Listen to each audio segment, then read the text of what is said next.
Bon, il fait un temps parfait aujourd'hui pour filmer, alors je sens que je vais faire quelques vidéos d'affilée.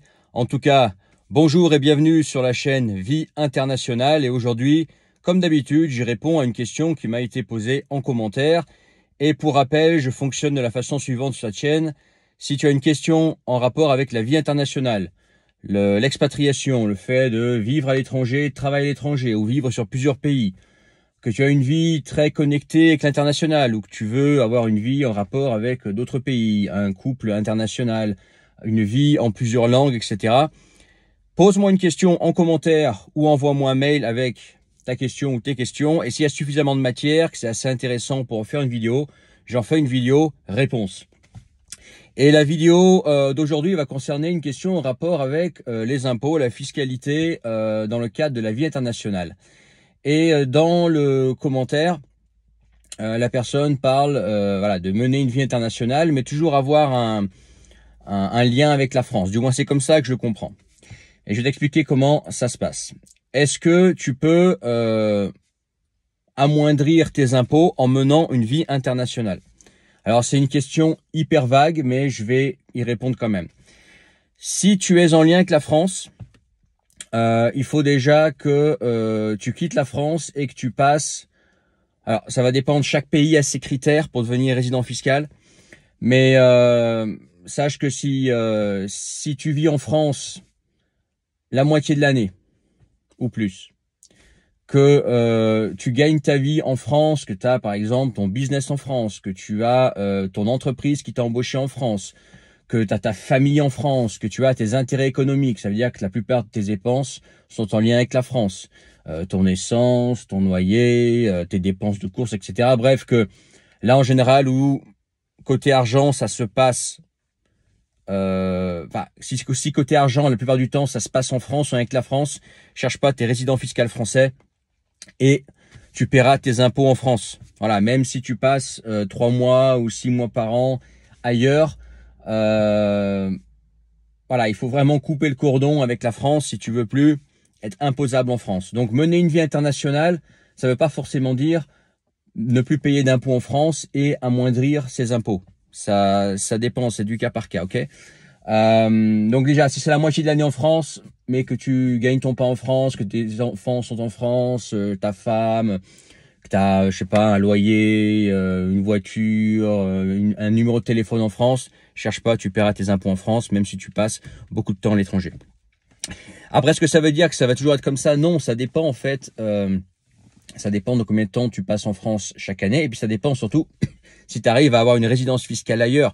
Et ça, c'est pas aussi évident. Chaque pays va avoir ses critères propres pour devenir résident fiscal de son pays. Ok.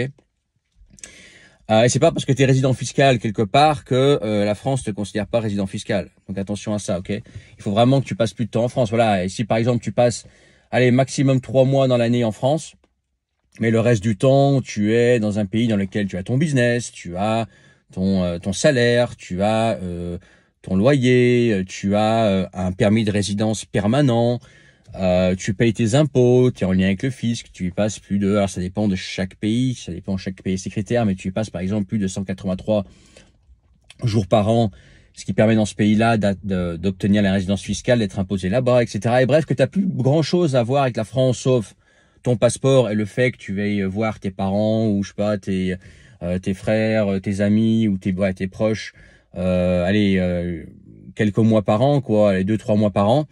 Là, effectivement, oui, tu peux te retrouver à payer tes impôts dans un autre pays et ne plus être imposable en France sur sur ton activité principale. Après, par exemple, si tu as de l'immobilier en France, voilà, tu seras imposé en France quand même, ok?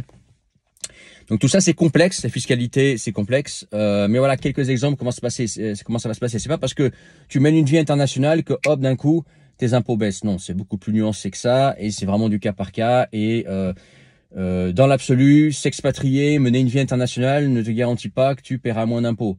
Autre chose, fais attention, on dit souvent que la France est un enfer fiscal.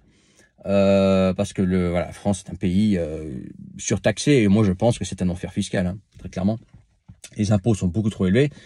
Il y a d'autres pays qui sont très lourdement taxés. Par exemple, moi, j'ai grandi aux Pays-Bas, j'ai voilà beaucoup de liens avec les Pays-Bas forcément, comme j'ai grandi là-bas, je suis né là-bas. Je peux te dire que les Pays-Bas, c'est pas un paradis fiscal, hein. Aux Pays-Bas, les impôts sont peut-être parfois même plus élevés qu'en France. Parfois pareil, parfois même plus élevés qu'en France. L'Autriche, c'est pareil, hein. J'ai un ami qui a vécu en Autriche, il m'a dit ça. Il m'a dit clairement, si tu crois que la France est un enfer fiscal, essaye l'Autriche. Bon, ça veut tout dire.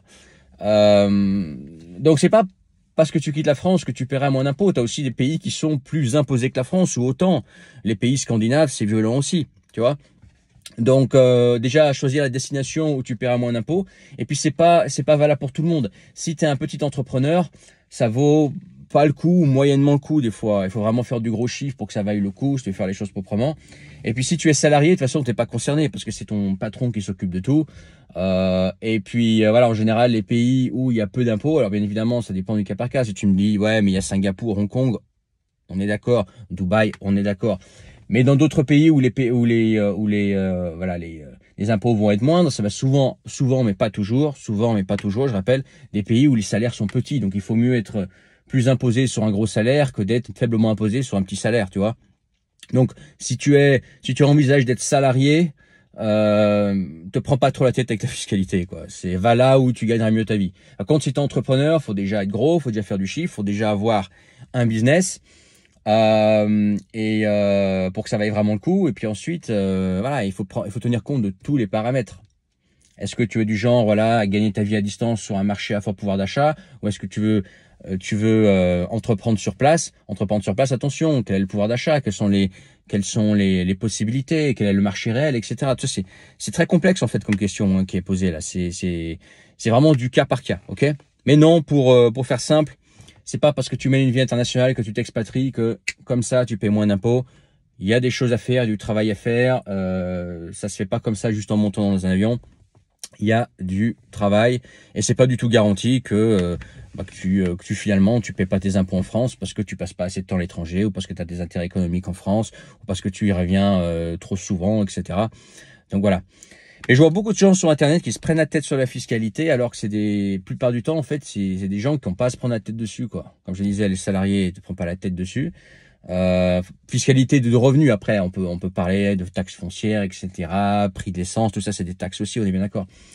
Mais si t'es salarié, globalement, ne te prends pas la tête là-dessus. Et si t'es entrepreneur, déjà, il faut faire du chiffre. Il faut que le chiffre soit constant. Et voilà, faut que ça fasse vraiment beaucoup de chiffres pour que ça vaille vraiment le coup.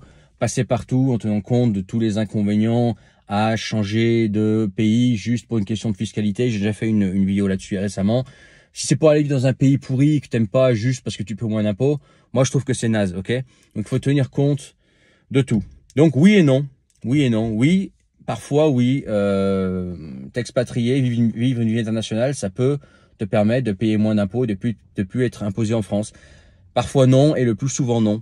Voilà, c'est du cas par cas, c'est la configuration de chacun, c'est dans quel pays tu vas, combien de temps tu y restes, quels sont tes liens avec la France, c'est assez complexe. Voilà, si tu as trouvé ça intéressant, mets ton pouce, reste dans la description le premier lien vieinternationale.com si tu n'as pas encore été voir, abonne-toi, si c'est pas encore fait, et puis partage, commente, et comme je disais, si je reçois une question intéressante et que je peux en faire une vidéo, j'en fais une vidéo, réponse, et puis à bientôt sur la chaîne Vie Internationale.